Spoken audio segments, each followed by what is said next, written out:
Bueno, vamos a hablar sobre la psicología social y su historia.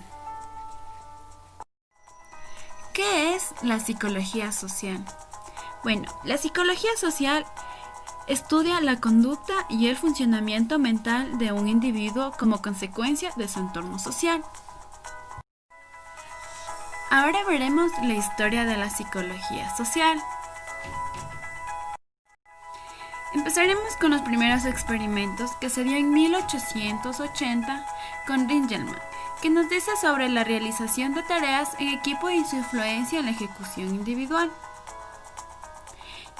Esto nos hablaba sobre un experimento que se hizo con un grupo de personas que tienen de una cuerda atada a un instrumento que mide la fuerza de tracción. Nos decía que mientras mayor era el grupo de personas, menor era la fuerza que estos empleaban para tirar. Es decir, que a medida que el número en cada grupo aumentaba, la aportación individual se reducía proporcionalmente al aumento de las personas. En 1897 hablamos de la facilitación social, que nos mencionó esto Norman Triplett.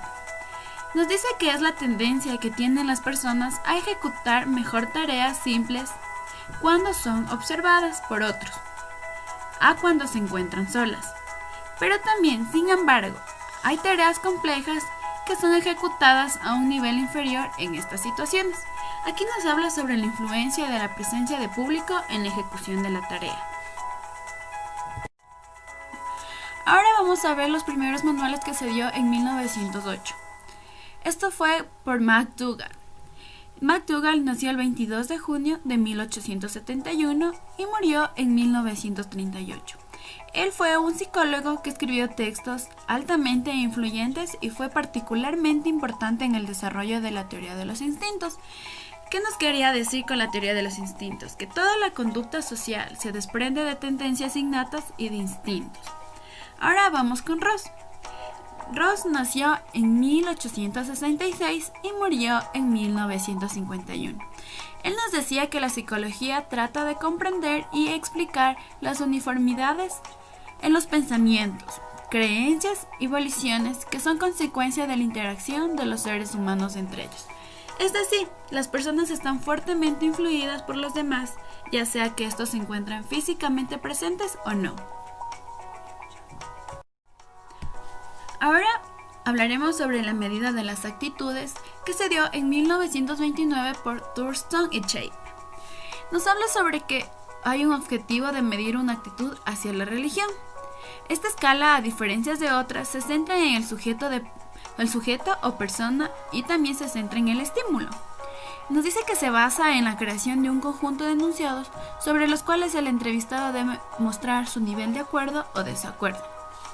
Ahora vamos con el inicio de la psicología social. Esto se dio de 1930 a 1940. En 1934 hubo el primer instituto de sondeos de opinión pública. En 1935 existe Kurt Lewin, quien fue el fundador de la psicología social moderna. Él nació en 1980 y además fue el creador de la teoría de campo, que ha servido de base para desarrollar investigaciones sobre las dinámicas grupales.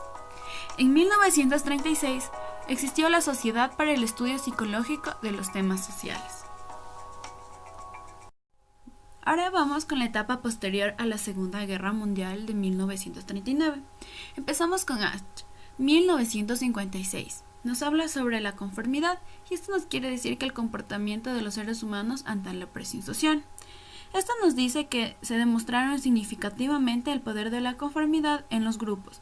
El experimento consistía en ver cómo el estudiante restante reaccionaba frente al comportamiento de los cómplices. El objetivo explícito de esta investigación era estudiar las condiciones que inducen a los individuos a permanecer independientes o a someterse a las presiones del grupo cuando éstas son contrarias a la realidad. Ahora vamos con Festinger. En 1957, este nos habla sobre la teoría de la disonancia cognitiva. Aquí explica cómo las personas intentan mantener su consistencia interna. Esto nos habla sobre que aquí se intenta justificar un comportamiento que va en contra de nuestras actitudes o creencias. Un ejemplo clásico cuando se habla de la disonancia cognitiva es el de los fumadores. Todos sabemos que fumar es tan perjudicial para la salud, pero en vez de dejar el tabaco o sentirse mal porque fuman, los fumadores pueden buscar autojustificaciones como ¿de qué sirve vivir mucho si no se puede disfrutar la vida? Ahora hablaremos sobre Adorno en 1959. Esto nos habla sobre la personalidad autoritaria. Nos dice que es una característica de poseer un superego estricto que a su vez lo controla.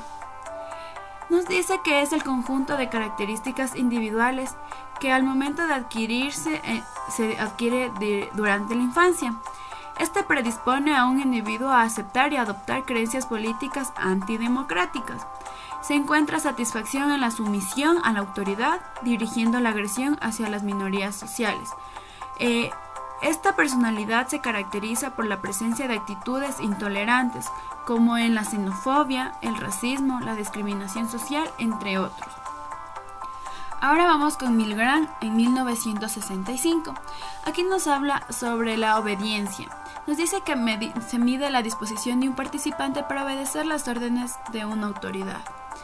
Bueno, aquí nos habla sobre cuando el sujeto obedece los dictados de autoridad, su conciencia deja de funcionar y se produce una abdicación de la responsabilidad. También nos habla sobre que los sujetos son más obedientes cuanto menos han contactado con la víctima y cuanto más lejos se hallan físicamente de esta. Bueno, aquí hablaremos sobre el inicio del cognitivismo, que se da en 1960 a 1970. Aquí nos habla sobre la forma en que las personas perciben e interpretan los hechos sociales. Aquí se da el inicio de los estudios sobre procesos de atribución por Kelley, Jones y Davis. En 1980 a 1990 se da el interés por cómo percibe y se procesa la información social. Por último, en 1990 existió un mayor interés en el papel de la cultura sobre el comportamiento. Aquí existen nuevos temas sociales. Puede ser salud, interculturalidad, identidad, sexual, etc.